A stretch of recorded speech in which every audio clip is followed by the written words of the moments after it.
आप सभी साथियों को नमस्कार। साथियों, कहते हैं जिस घर का या जिस समाज का कोई मुखिया ना हो, वह घर या वह समाज सदैव बिखराव की राह पर होता है और उस बिखरे हुए घर का या समाज का सदैव दूसरे लोग फ़ायदा उठाते हैं। जी हाँ, जिस परिवार का मुखिया या जिस समाज का कोई मुखिया ना हो, उसका सदैव ही बिखरे हुए का फ़ायदा कुछ अन्य लोग उठाते हैं और वो ऐसा फ़ायदा उठाते हैं जिससे वह परिवार या वह समाज गर्त की राह पर बढ़ता जाता है। आपने देखा किस तरह जोधपुर से कई करोड़ों रुपए की चंपत लगाकर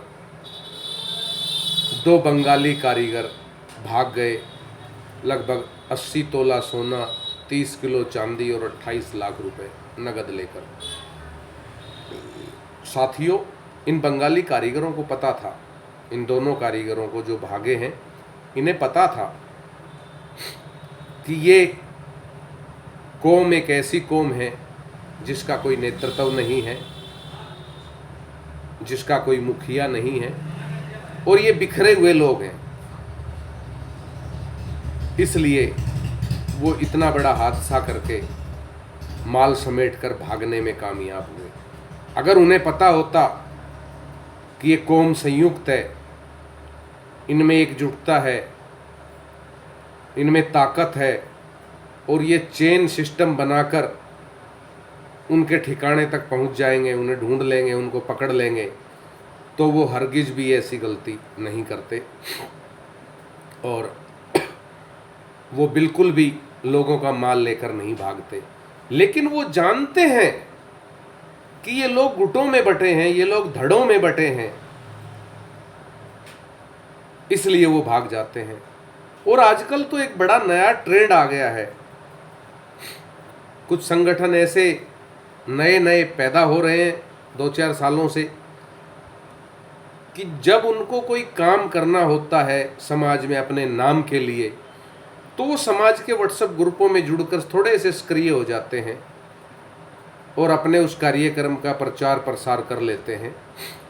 और जैसे ही उनका कार्यक्रम समाप्त हुआ, 2-4 दिन बाद वो समाज के तमाम ग्रुपों को छोड़कर जाकर आराम से कुंभकर्ण की नींद सोते हैं। यानी कि उस एक साल में समाज में कौन मर रहा है, किसके साथ क्या घटना हो रही है, किस भाई के यहाँ लूट हो गई, किस भाई के यहाँ छीना झपटी हो गई, किस भाई के यहाँ क्या नुकसान हो गया, इनको कोई मतलब नहीं है। बस ये तो अपने कार्यक्रम के टाइम पर आएंगे, तुनतुना बजाएंगे और बजाकर अपना कार्यक्रम करके वाहवाही करके और पतली गली से निकल लेंगे। फिर एक साल ये किसी ग्रुपों में आपको नज़र नहीं आएंगे। वहीं आजकल एक और नया ट्रेंड शुरू हो गया, कार्यक्रम में वरिष्ठ अतिथि, विशेष अतिथि, मुख्य अतिथि के नाम पर लोग इतनी फोटोएं छाप देते हैं, पता नहीं उनसे अनुमति लेके छापते हैं या वैसे ही छाप देते हैं। और जब कार्यक्रम होता है तो ना ही तो वो इतने मुख्य अतिथि दिखाई देते, ना ही इतने वरिष्ठ अतिथि दिखाई देते और ना ही इतने विशिष्ट अतिथि दिखाई देते, और ना ही जो कुछ 2, 4, 5, 10 आ भी जाते हैं तो उनका कोई सम्मान दिखाई देता है कि उनका कहीं कोई सम्मान हो रहा है। यही हमारी एक फूट है।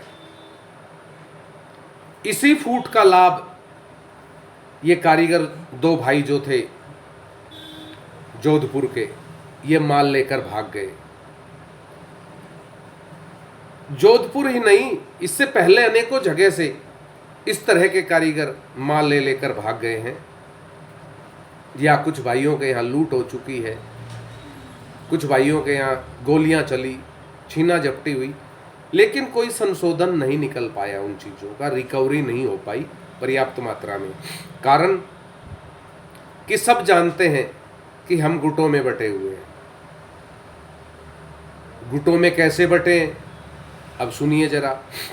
बोला ये रमेश सोनी मंडावरा के चेले हैं, ये रमेश सोनी मंडावरा के चेले हैं।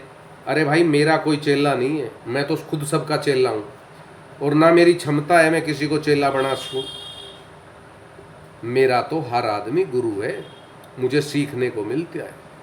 इसी तरह भिन्न भिन्न नाम रखकर लोग ये कहते हैं ये उसके चेले हैं, ये उसके गुट के हैं।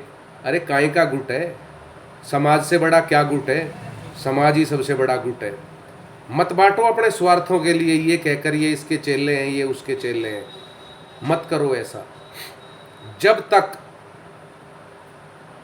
परिवार का मुखिया अर्थात समाज का मुखिया जागेगा नहीं, तब तक बंगाली कारीगर इसी तरह, जैसे दो भाई वो भागे हैं जोधपुर से, इसी तरह ही भागते रहेंगे। मैं तो साथ ही एक आग्रह और करना चाहता हूँ मार्केट एसोसिएशन के अध्यक्षों से भी, कि आपकी मार्केटों में जितने भी बंगाली कारीगर कार्य कर रहे हैं, चाहे वह छोटा है चाहे वह बड़ा है, उनकी वेरिफिकेशन हो।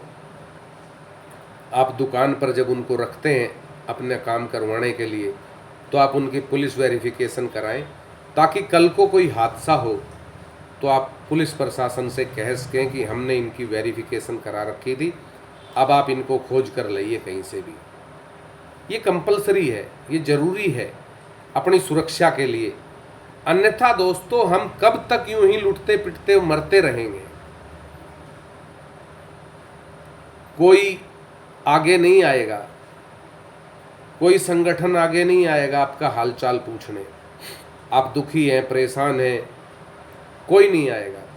बस आपको स्वयं खड़ा होना है, अपने लिए स्वयं लड़ना है, और स्वयं लड़कर आपको अपना अस्तित्व बचाना है, अपने व्यापार का अस्तित्व बचाना है। हमने तो ऐसे ऐसे महानुभाव देखे हैं जो पदों पर विराजमान हैं, और दिन भर क्या सालों उनके कोई मैसेज नहीं आते हैं, सालों साल तक कोई मैसेज समाज हित में नहीं आते हैं। और जब उन्हें लगता है कि अब कुर्सियां हिलने लगेंगी, तो वो एक आध मैसेज करके पूछ लेते हैं कि हमारा व्यापार और हमारी कौम, हमारा व्यापार खतरे में है, अब हम क्या करें।